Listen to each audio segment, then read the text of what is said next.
खरं सांगू का, हे कलियुग आहे. इथं कोणीतरी कोणाचं तरी कौतुक करणं हेच फार मोठं कौतुक आहे. भावकीतला जरी पोरगा असला, चांगल्या पोस्टने निघाला, त्याची चांगली पोस्ट निघाली आहे, चांगल्या पदावर उभा आहे, तरी भावकीत चांगलं म्हणील असं निघाले असं. अरे बाबा, त्याने कष्ट केलंय, रात्रंदिवस जागलाय, तो त्याचा अधिकार होता, ते त्याला मिळालंय. कौतुक कर ना तोंड भरून, सांग ना जगाला ओरडून, अरे आमच्या भावकीतलाय, अरे आयुष्यभर त्यानं फार आत्मीयतेनं आयुष्य जगलं, त्याच्या आई बापानं लय कष्ट केलं, त्याच्या कष्टाचं फळ त्याच्या पोराच्या स्वरूपानं भेटलं. सांग ना तोंड उघडून जरा जगाला, कर त्या पोराचं कौतुक. कष्ट केलं रे त्याने, जगाचा मालक कुणालाही देत नाही ना. पण माणसं कौतुकच करायला तयार नाही. एखादी पोरगी चांगल्या पदावर गेली, एखादी पोरगी चांगल्या मार्क्सनं पास झाली, तर शेजारचीच बाई म्हणते, हा लय गुणाची नाही. अगं बाई, तुला कसं ग, असं नसतं ग माय. आज त्या पोरीला चांगले मार्क पडले, ती पोरगी जर चांगल्या पदावर आहे तर तिचं काहीतरी कष्ट आहे की नाही. ती तुमच्या गावातली आहे, तुमच्या तालुक्यातली आहे, तुमच्या जिल्ह्यातली आहे, स्वाभिमान वाटू द्या ना. तसं नाही. म्हणजे इथं कलियुग आहे ना, की विचित्र नीतिमत्ता आहे लोकांची. लोक आपल्याच लोकांना खेचतात, हा फार मोठा दुर्गुण आहे. माझी विनंती आहे, कधीतरी कुणाला तरी आधाराचा हात देऊन बघा. मायबाप लेक आहे म्हणून सांगते, कधीतरी कुणाला तरी आधाराचा हात देऊन बघा. त्याच्यासाठी कदाचित तुम्हीच पांडुरंग असाल याची जाणीव त्याला होईल. इतकं सामर्थ्य तुमच्यात आहे. द्या ना, कधीतरी कुणाला तरी सांगा, मी आहे, नको काळजी करू. म्हणा कुणाला तरी, मी आहे ना तुझ्या पाठीशी, नको काळजी करू. पण आपण तसं म्हणत नाही, माय कसं होईल तुझं. अरे गप ना, अरे आधोच तो टेन्शन मध्ये, आधीच तो मरण्याच्या दारात आहे, त्यात तो त्याला टेन्शन देतो. नाही खरं सांगा, कोरोनात जेवढी लोक मिली, रोगाने मिली, अर्धी तर बोलण्यानं मिली, 2-4 तर आपण मारली घर बसल्या पर्सनली. ते म्हणून चालता आम्ही कशी मारली, बिचारा पाहुणा पॉझिटिव्ह आला, धीर वाटावं म्हणून त्यानं तुम्हाला फोन केला. ते म्हणलं दादा पॉझिटिव्ह आलो, हाई कोण म्हणला बाबा पॉझिटिव्ह, अर्ध रिॲक्शनच गेलं. ते लय बेकार असतं रे, कुत्र हलकात नाही, बायको जवळ येत नाही, पैशासाठी डॉक्टर नसलं तरी हाय म्हणतात रे, किडन्या काढून घेतात रे, दवाखान्यात जाण्यात मजा नाही रे, त्याच्यापेक्षा घरी मेलेलं बरं. सकाळी मेलं ती, खरं सांगा रोगानं मेलं का, ह्याच्या फोननं मेलं. मित्र म्हणते 2-3 वर्षात एकदा कोरोना आलाच पाहिजे, येऊ द्या. लोकांना त्याच्याशिवाय देवाची किंमतच कळणार नाही. करोडपती होता, करोडपती पॉझिटिव्ह निघाला, सख्खी बायको कुत्र्यासारखी भाकर टाकायची,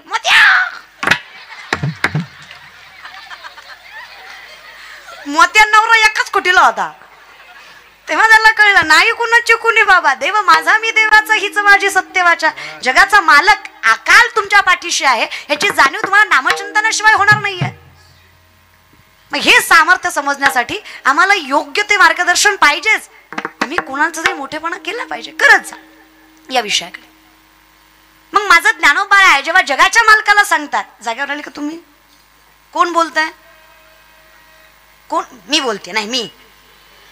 जगाच्या मालकाची चूक कोण काढताय, ज्ञानोबा आहे. कोणाची काढतायत, जगाच्या मालकाची, विश्वाच्या नाथाची, ज्याची उत्पत्ती आहे, त्या जगाच्या मालकाची चूक काढायचं सामर्थ्य ज्ञानोबारामध्ये. तर ज्ञानोबारा विश्वाच्या नाथाला सांगतात, देवा चुकलास तू, सात्विक दानाची व्याख्या तू सांगितली, पण जे दान द्यायचं ते मिळवायचं कसं हे नाही सांगितलंस तू. अशी अपूर्ण व्याख्या सांगावी का जगाला. आता लोक काय करतील, खुन करतील आणि सप्त्यात पंक्ती घालतील, मग पुण्य भेटेल का. अन्यायोपार्जितम धनम, अन्यायानं उपजत झालेलं धन जगाच्या कल्याणाच्या कामी येत किंवा त्याचा पुण्याचा साठा पदरात पडत, हे तू जगाला का नाही सांगितलं. मग माऊली ज्ञानेश्वरी मध्ये देवाला सांगतात, जरी स्वधर्मात होते जे जे मिळे आपण याते ते ते जे बहुते सन्मान योगे. जे मिळवायचं ते स्वधर्माने मिळवा, जे द्यायचंय ते उपकार न ठेवता द्या, ते सात्विक दान. हे ज्ञानोबारांचं सामर्थ्य आहे की विश्वाच्या नाथाला चुका काढून सांगतायत. मग भगवंतापेक्षाही श्रेष्ठ ज्ञानी ते ज्ञानोबा आहे.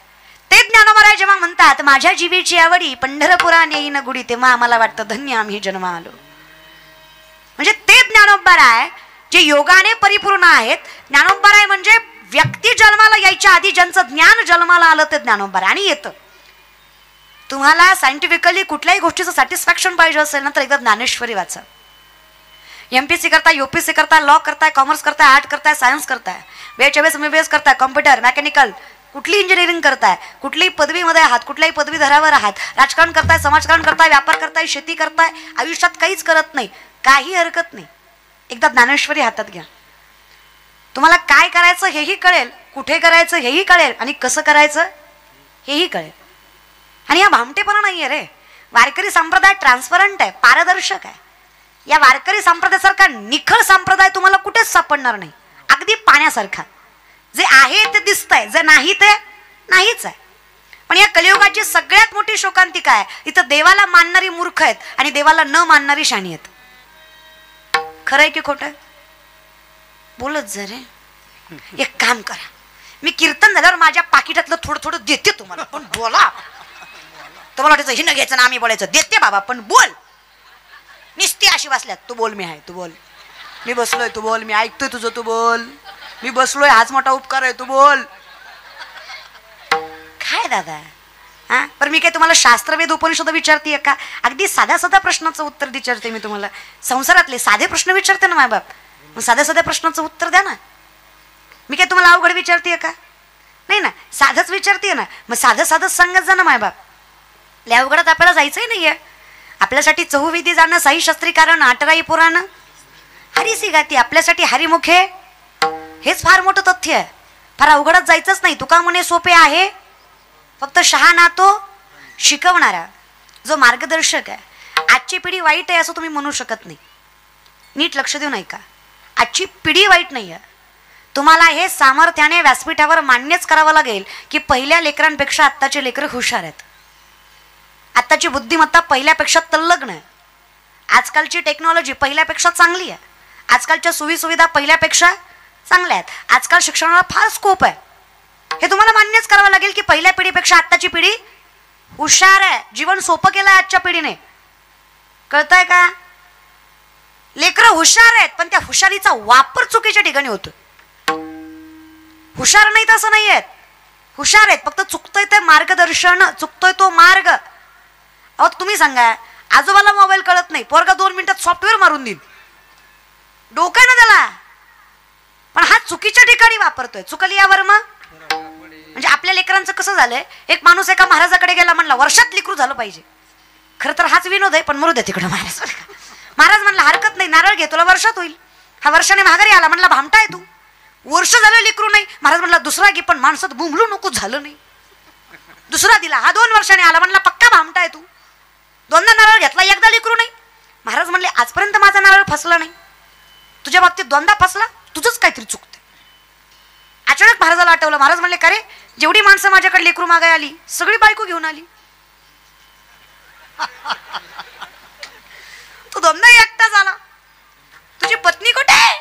ती म्हणला लग्न नाही झालं. तुम्हाला मी बरंच कळलं की रे. तुम्हीच सांगा आष्टीकर किती नारळ दिल्यावर लेकरू होईल? मी सांगते किती वजन केल्यावर देव भेटेल. भावे विना भक्ती, भक्ती विना बळे विना शक्ती, बोलू नये. भावे विना देव नकळे निसंदेह, गुरुविना अनुभव भाव बळे आकडे, एरविना कळे करतरी आवळे. काही नलगे एका भावाची कारण, तुका म्हणे आन विठोबाची. काही लागत नाही, शुद्ध भाव लागतो रे, फक्त शुद्ध भाव लागतो. मी असंच कीर्तनात म्हणलं, एक माणूस घरी गेला, बायकोला म्हणलं जेवायला वाढ. बायको म्हणली धनी वाढलं असतं पण घरात करायला काही नाही. ती म्हणलं मग आत्ताच कीर्तन ऐकून आलोय, ताईंनी सांगितलंय फक्त भाव लागतो, सगळं होतंय. तू फक्त चुली समोर बसन, मनात भाव ठेव, बरोबर चूल पिटती. तू फक्त तिंबायला घे कणिक, बरोबर चपाती होती, फक्त मनात भाव ठेव. तू फक्त भाजी करायला घे, मनात भाव ठेव, भाजीचा बरोबर भाजी होती. बायको म्हणली मी एवढा सगळा भाव ठेवेपर्यंत तुम्हीच पोट भरलाय असा भाव ठेवा ना, म्हणजे माझा कुटाणा मिटल. हा भाव वेगळा, आम्ही सांगतोय तो भाव वेगळा. स्वार्थासाठी साधला जातो तो भाव नाही. जिथं सगळं मीच करावं ही अपेक्षा आहे तो भाव आहे. माझ्या विठोबाचा कैसा प्रेम भाव, आपणची देव होय गुरु. जिथं जगाचा मालक सगळं सांभाळतो रे. बघा ना, कधी विचार केला का जगाच्या मालकाने मी एवढी छोटी गोष्ट करावी का? करावी का? विश्वातलं सगळ्यात काम बारक बाळांपण करणं. काय करणं? बाळांपण करणं. महाराज सोयराबाई नावाची चोखोबरांची बायको, सोयराबाई नावाची चोखोबरांची बायको आणि निर्मला नावाची चोखोबरायांची बहीण. बाई गरोदर आहे चोखोबरांची बायको. माय माऊल्या जगाचा मालक किती प्रेम करतो बघा. माझ्या विठोबाचा कैसा प्रेम बाबा, किती प्रेम करतो बघा. चोखोबर आहे, भजन करायला लागले आणि बायको गरोदर असताना जास्त लक्ष देणं होत नव्हतं. मग बायको राग आला ना बायकोला, बाळंती नाही मी, बाळ होणार आहे आपल्याला, नवऱ्याचं आपल्याकडं लक्ष नाही. बाईला आयुष्यात काहीच लागत नाही, फक्त आपल्या जगाच्या सगळ्या दुःखातनं सावरायचं असेल तर बाईचं एकच असतं. माऊली सांगतात जरी सख्याचा जिव्हाळा बाया सासरवासच आहे. काय पाहिजे? सख्याचा जिव्हाळा. सखा म्हणजे नवरा, सख्याचा म्हणजे नवऱ्याचा. म्हणजे जगात सगळ्यांनी वाईट बोलावं, फक्त नवऱ्यानं म्हणावं मी आहे ना. बाई काळजी करत सामर्थ्याने संसार करते. खरं आहे की नाही माय? अगं माझं झालं नाही म्हणून तुम्हाला विचारते, खरं आहे का? माझं झालं मला कळल तोपर्यंत तुम्ही सांगा खरं आहे का. म्हणजे सासूनं बोलावं, जावेनं बोलावं, नंदेनं हिनवावं, गावानं हिनवावं, अख्ख्या लोकांनी पाय उडावा, फक्त नवऱ्यानं म्हणावं मी आहे ना. कशाला काळजी करते बाई? तेवढ्याच धमकीने संसार करते. बरोबर आहे ना? हा. तुमच्या गावाशेजारी कॅनल आहे? नदी काय? नदी, तलाव, कॅनल असं काही आहे का? हा, पाट आहे का? पाटाला पाणी आहे का?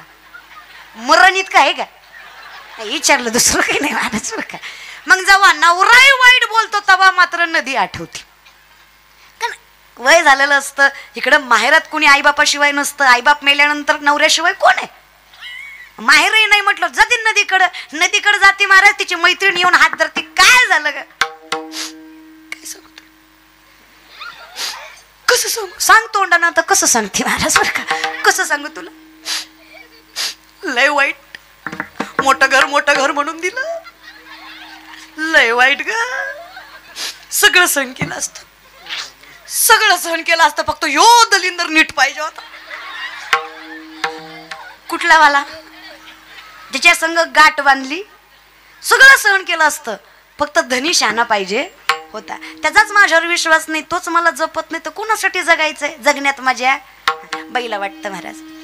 मग तसं सोयराबाईंनाही वाटलं चोखोबराचं लेकरू माझ्या पोटात आहे, माझ्या नवऱ्यालाच माझ्या लेकराची काळजी नाही, विठ्ठल विठ्ठल करत बसलाय. कुणासाठी? काय जगण्यात मजा आहे आणि काय लेकरू जन्माला घालण्यात तरी मजा आहे. म्हणून या रागात चोखोबरांना वाईट वाईट वाईट सोयराबाई, वाईट म्हणजे आपल्या बायकांसारखं वाईट नाही, तेवढ्या इब्दीतच शिस्तीतच. पण म्हटलं तुम्हालाच काळजी नाही धनी, तुम्हालाच काळजी, मला काळजी नाही. काय मजा मला सांगा बरं संसारात. गेले निर्मलाबाई म्हणजे चोखोबरायांची बहीण. तिकडे गेल्यानंतर तिलाही काही सांगितलं नाही, तिथंच राहिलंय. आणि चोखोबरांची बायको मात्र रडायला लागली. तिला तासा दोन तासानं वाटलं उगच बोलले नवऱ्याला. करीत बसला असता इठल इठल, पण तोंडासमोर तरी बसला असता. बोलण्यामुळं लांब गेला. बायकांना बोलून झाल्यावर वाटतं उगच बोलली, तर बोलून झाल्यावर गेल्यावर काय मजा आहे महाराज, है की नाही? रागा रागानं गेला नवरा. आता शोधता कुठं तसल्या अवस्थेमध्ये? इथं बाळणपणाचा काळ म्हणजे सगळ्यात कठीण असतो महाराज. तेव्हा नवऱ्याची फार साथ लागते. ज्ञानोबराय सांगतात बरं का, नवऱ्याची फार साथ लागते. बाळणपणाचा काळ कठीण असतो. चोखोबरायांची आठवण येते, डोळ्यातनं पाणी येत आहे. उगाचच बोलले नवऱ्याला, उगाचच बोलले नवऱ्याला. काय करू, कसं करू? अहो कोणीच नाही बाळणपण करायला जवळ. जगाच्या मालकाकडे याचना करतात, देवा चुकलं रे माझं, हातचा नवरा होता रे, हक्काचा नवरा, रागाच्या बोलण्यामुळे त्यालाही लांब पाठवलं रे. बाळणपणाचे दिवस भरत आले देवा, अरे मला लेकरू होणार आहे देवा, संतान होणार आहे मला, माझ्या जवळ कुणी नाही माझं बाळणपण करायला. अहो जगाचा मालक आहे तो, विश्वाचा नाथ आहे तो,